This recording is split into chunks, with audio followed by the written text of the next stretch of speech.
5, 4, 3, 2, 1.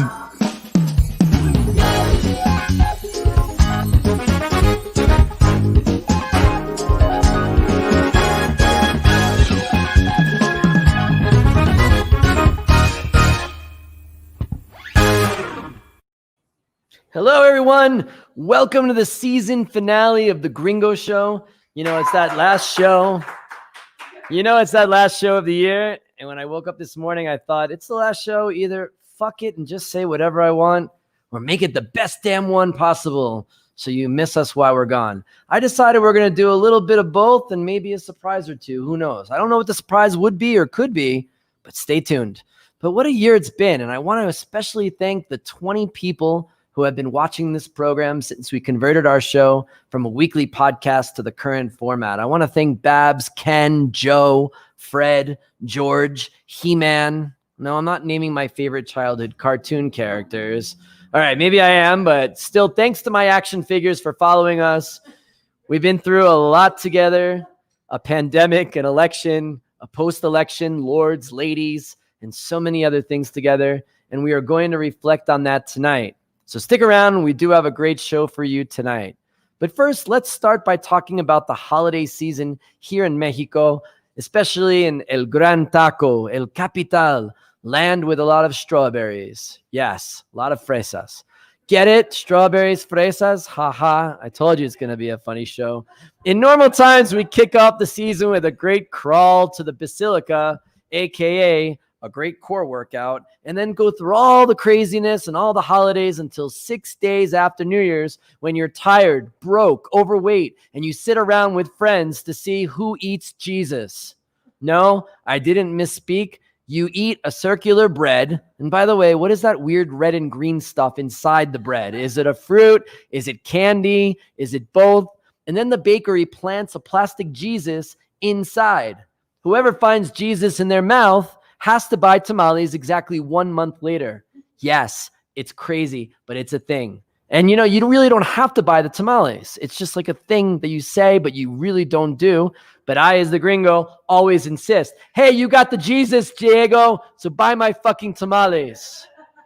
But because of the COVID pandemic, the holiday season has not been the same. No more countless posadas, those work end-of-year parties where Julio finally tells his boss really how he feels, and then he makes out with Jose from accounting. Don't tell his wife. Then drunken Tuesday nights with close friends like, oh my God, we need to get together one more time before the year just to reflect on the life and everything we did. And then people drive to all those parties, traffic at a gridlock. Maybe that's why people crawl in December. It's faster than driving. The tension, the stress of having to buy things, crowded malls, and more traffic. Even your cell phone signal is bad. So maybe we should be grateful this year that we don't have to eat countless cakes, no stepping on the scale in fear. We're going to have a peaceful, quiet, and organized holiday season. Yes, bah humbug. But what are people... But come on, let's just relax and enjoy this much calmer December. But what are people doing here, and how does the tradition differ from other places around the world?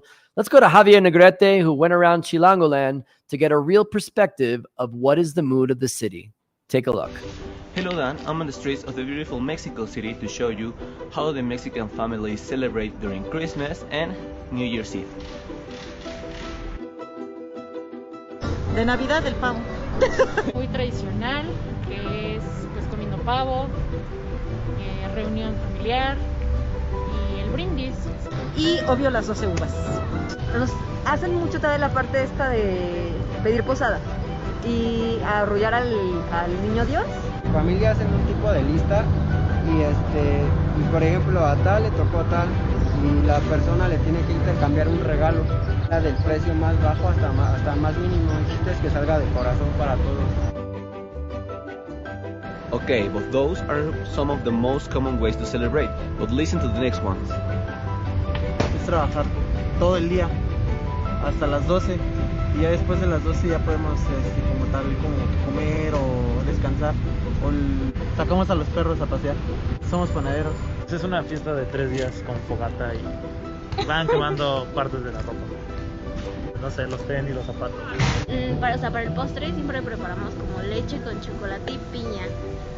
Y así no nos tomamos.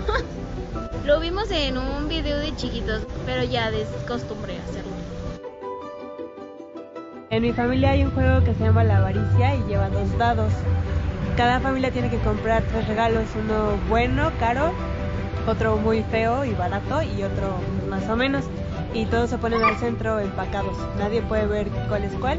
Se avientan los dados y te vas quedando con regalos. Y ya los vas abriendo. Entonces cuando todos van viendo cuál es, tú vas viendo cuál quieres. Entonces cuando te caen, creo que par, te puedes quedar con cualquier regalo. Y a la 10ª ronda, quien se quedó con el regalo se quedó. En Año Nuevo hacemos todos los rituales de barrer todo lo malo hacia afuera, de dar la vuelta con las maletas para viajes. There you go. Back to you, Dan. That's great. But take your suitcases around the block. Like, I guess so. Thanks, Javier. Have a happy holiday. Let's move on to our segment, No Manches, Mexi Gringo News of the Week.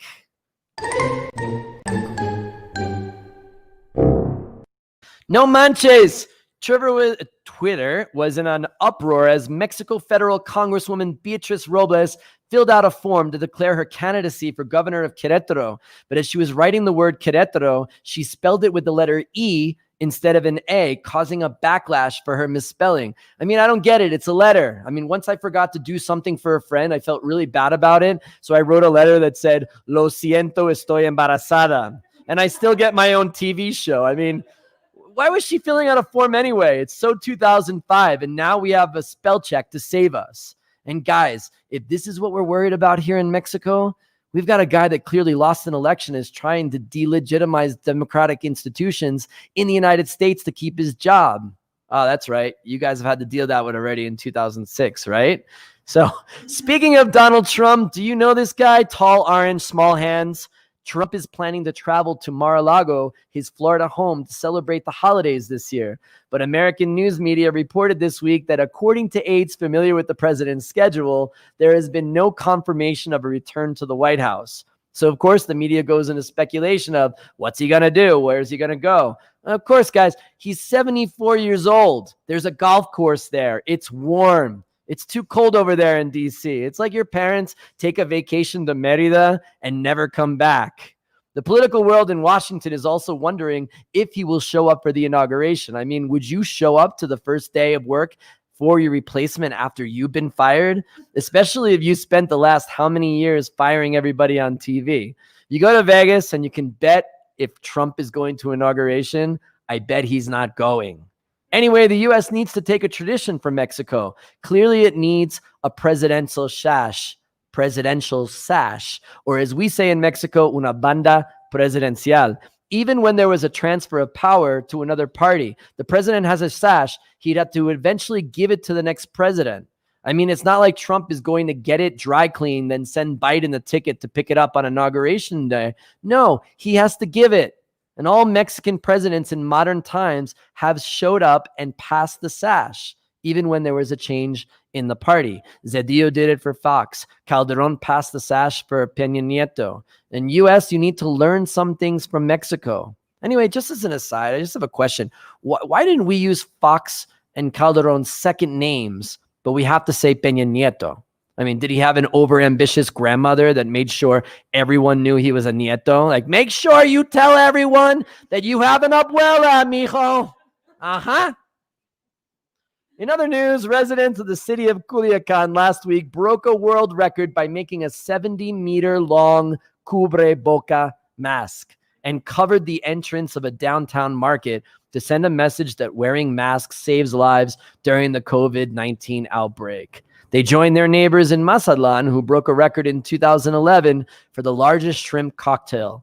Jalisco in 2017 for the largest serving of guacamole, weighing in at 2,980 kilograms. And Mexico City in 2016 for the largest gathering of Doctor Who characters, 492 to be exact. You just got to love it. And it's just, again, I love you, Mexico. The Mexican Senate approved a bill on Wednesday stripping U.S. agents of their diplomatic immunity and limiting the amount of activities they can do. Current law allows law enforcement agents, such as the Drug Enforcement Agency, or as we know it, the DEA, to operate in the country with increased legal protections. It still needs to pass the lower house and be signed by President Andrés Manuel López Obrador before it takes effect. I'm just waiting for Netflix to release Narcos 3, DEA agents in Tepito. I'm just going to say that this may get passed quicker than the cannabis bill that was just passed because, well, the weed law guys are sitting stoned eating pizza, and it's just going to take a while.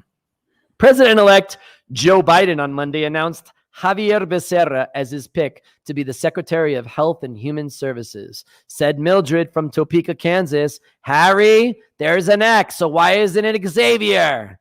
Well, if confirmed, Javier would be the first person with Mexican heritage to fill this post. His mom is from Guadalajara, and his dad was born in Sacramento, but grew up in Tijuana. Because of his working class upbringing, and as the New York Times reported, thanks New York Times for really digging into this, he drinks milk with his lunch. They call him the Latino Joe Biden. So thanks New York Times, let's call him Jose Bideno. Let's go over to Pinche Gringo Show correspondent Fernando Castilla. That's right, Fernando, who has a little castle, filling in for Lila as she is on maternity leave to give us a quick update on what's happening at the Gringo. Fer, do you like that? Has anybody ever said that to you before or no? Or it's just the Gringo? No, I think I've heard that a couple of times. Okay, right? A castle for a lady, right? That's what your last name is. Fernando, tell us where you are right now. What's going on at the Gringo? Hey, Dan. Yeah, we're just getting our smokers all fired up so we can get our whole meats here so we can deliver tomorrow and get people picking up and starting for their fiestas decembrinas. Festín Decembrinos. Tell us about Festín Decembrino, especially now that I just reported that it's not really festín right now going on in the city with COVID. So tell us how we can celebrate safely with some good cooked meats from Pinche Gringo. Yeah, I mean, definitely fiestas are not happening, but festines, why not? I mean, festín is to have a great meal. So why not? I mean, being secure at your home with your family or your loved ones, why not enjoy your whole meats by Pinche Gringo? I mean, we have whole turkey, we have whole ham, we have the whole brisket. You've always wanted to get that bite of the whole brisket. Now's your opportunity to do it. Right, especially people who live in the same house with their tios and their tias and their primos and, segundo primos and la esposa de mi hijo, right? It's a great thing that you're a turkey. Fernando, tell us how we can buy these turkeys. Yeah, and you can go into pgbbq.mx and there you can order online 48 hours before you want your whole meat. And then you can pick it up at our sucursal at Warehouse or at Patio in Colonia Narvarte.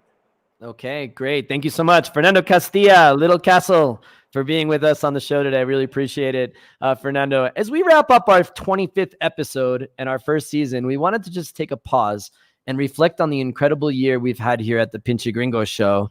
And then, of course, due to the wonderful corporate censors and offended Karens in the U.S., the Gringo Show. So let's run down our most memorable moments of this first season. Early in the season, we invited the U.S. ambassador to Mexico to come on the show, and he actually accepted. I even think his public affairs people were surprised and nervous as well. But the biggest surprise was when he showed up to the program in the best jacket ever. That I think your jacket is going to be the star of the show today. Everybody's been commenting on social media on our feed about it. So take a picture of the ambassador, and I want you to use this hashtag ambassador jacket because I think that's the coolest ambassador jacket that we've ever had in the history of this show and anything else. So ambassador, if you can't be cool, you might as well dress cool. That's my motto. Ambassador, you're the coolest guy in the world. Don't worry about it. I love the jacket. I don't even know how we got on the show, but not only did he appear, but former Economic Secretary Ildefonso Guajardo also with a huge announcement. I have made it very clearly, publicly, that I'm trying to get the nomination of my party to contend in that election. I'm sure that was the first time he announced in English on TV or on the YouTube channel that he did this. But so there's a big announcement there. But how about this one? We joke here that we don't think anyone is watching the show, but then we found out that our show was possibly being monitored and trolled by the Russians. Then good old American Jason Young with 24 subscribers and a patriotic bald eagle and his profile picture, proud of his country and apparently a fan of the Gringo Show. And he took the time to express his love for Donald Trump. But looking closer into his profile, take a look. It's in Russian. Now, yes, there is a possibility that Jason Young did a study abroad in Moscow during his junior year at Wichita State University. Hey, bro, they got vodka, hot girls, a lot of snow. Or can we entertain the possibility that these people are not real and are fake accounts created by hackers in St. Petersburg that think I'm making an impact on the US presidential election? And all I have to say about that is, fuck yeah. Thanks for flaying my ego. Someone's paying attention to me. Niet. I just want to tell you, Russia, I had nothing to do with the election. I don't think anything I said had any sway on anybody. So you're wasting your time, Russia. Or how about one of our segments where we talked about ladies, lords, and kings? Heary, heary, as your official Mire. Anyone got a cross and some stuff in my chest hair? I now appoint Raul Bermudez Arriola, representative of the National Tourism Promotion Fund, also known as Fonatur, in Cancun as an official Lord of Mexico. That's right. Last week, Raul, or now we call him Lord Fonatur. So that was not the only time I had my shirt off. I did unbutton when I was talking about Mexico City's elite youth again, where I unbuttoned my shirt. But then after I unbuttoned it, I interviewed the ex-US ambassador to Mexico, but I forgot to rebutton the shirt. I just want to say, as a resident of Mexico City and part of the American community, you are incredibly highly respected here. Everybody in the American community talked very highly about you as ambassador, and we hope to see you back here sometime soon with us. One of the funniest segments we did was when we translated a few of the names of the Mexico City metro stops into English. Check out line 8, where your first stop is where rattles are made. Then meander on down to with a piece of steak to the station named the House of Salt. How about putting on your bathing suit and stopping at Place of Medicinal Baths? And finally, be careful, because this metro station is where water twists.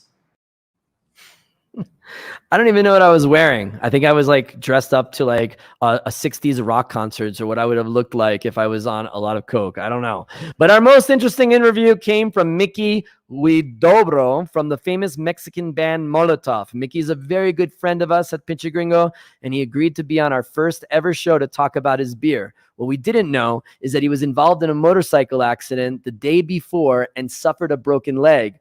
But because he loved us so much, he didn't cancel his appearance, but was probably on a few painkillers, as he told us this story. And one of those cows fell into the the pothole. and the cow was there 3 or 4 days dying, and nobody could take it away from there. So the donors, they didn't even wanted to give a shot, to a gray shot to the cow. She was suffering, and nobody could make it to pull it out of a pothole and stuff like that. So all my idea to give you the water of my property was kind of completely fucked up. So sorry for the word. No, I understand. I don't even know. We were just talking about a cow. It was amazing. And it got even better because then he shared with us how much he loves making pizza. When I get something like a really nice cheese, you have to drive half an hour to the first decent supermarket and stuff like that. So it's been very hard for us to deal with. I'm also a pizza maker, a cooker. So not a good word. So for me, getting the right cheese and the right dough, the sourdough, and all those things, it's really hard. I just love it how he went from beer to pizza and cows. But we love you, Mick. I love you, Mick, so much. You're our biggest fan, and we're your biggest fan as well. But what about how we scored an interview with 2-time UFC world champion Cain Velasquez. We had technical difficulties right before he came on and right when he was on, but everything came together and we were able to have a really deep conversation with one of the toughest men in the world. Everybody else, like, this is how I feel. I feel very connected to Mexico and the people there. And I just kept doing that and saying that. And, you know, before I fought, as I walked out to fight, I carried the bandana on my fist, you know, to represent, like, everybody is with me. Everybody Mexican is with me. We're all throwing the same punch together type of thing. I don't know if I was really aggravated about the scene or I was really terrified that he was going to like take his hand through the camera and I don't know.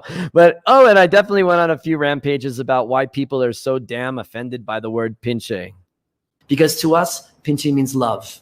It means that you are close to someone and you give yourself just a little bit of humility so that we can move to a more equal level with our Mexican brothers and sisters. I pinche love you. And hashtag pinche is not a bad word.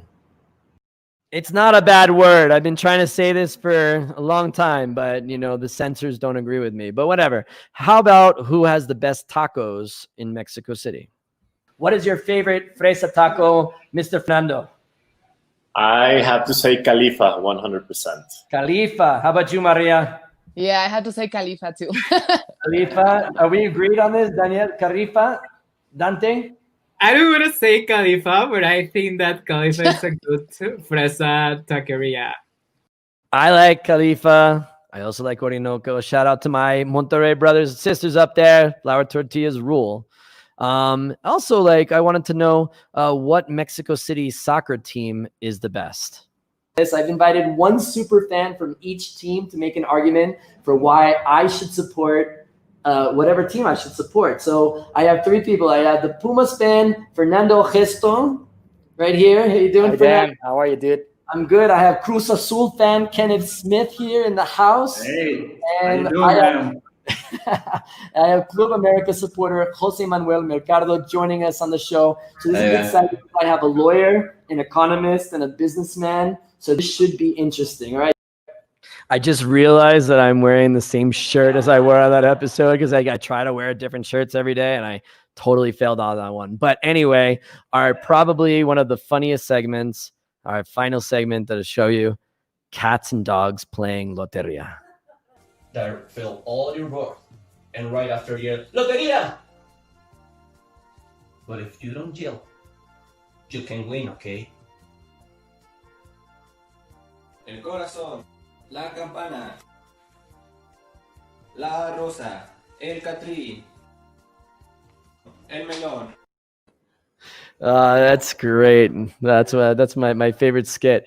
All right, so that is it for our first season of the Gringo Show. Of course, I have to say this show was not made possible by one person. It was made possible by the hard work of a number of people that have contributed extra time and effort, mostly volunteering their time, because we have not made any money on this show. It has been a labor of love from everyone involved. So I want to make a special thanks to Fernando Castilla in our marketing department, Laila Garcia Mora, our wonderful Gringo Show correspondent, our beautiful Roxy and Vida, our hair, makeup, and production crew, Franco for just being around, Javier Negrete, you're the man going out on the street every day and trying to get randos to talk about strangest things and running the teleprompter. A special thanks to Kenneth Smith, Augustine Barrios Gomez. How many times did I call you this year to be on the show? The entire team at Estudio Vivo for lights, cameras, setup. Zeus and the crew at Pinche Gringo Barbecue for supporting us with food and catering. Martha and Jose for your incredible work and support in getting us the resources we need. Our amazing, incredible editor, Hector Alvarez, who is behind the scenes making sure we have the best graphics and live editing of the show, and our producer, Sarah Wilson, who joined the show halfway through, but has organized it and made it a spectacular success this year. We have a lot to thank her for keeping this show together. See, it takes a village to make a little rinky-dink program like ours a smashing success. And to you, our viewers, thanks for sticking with us. We're going to have an amazing second season starting on January 14th. Are you ready for this? Are you ready for this? We will premiere with the one and only Beto O'Rourke on the show. We're going to have a great lineup for 2021 and hopefully some other big news to report. So have a great break. Be safe this holiday season. And from all of us at The Gringo Show, have a happy new year. And we'll see you in 2021. Have a great night.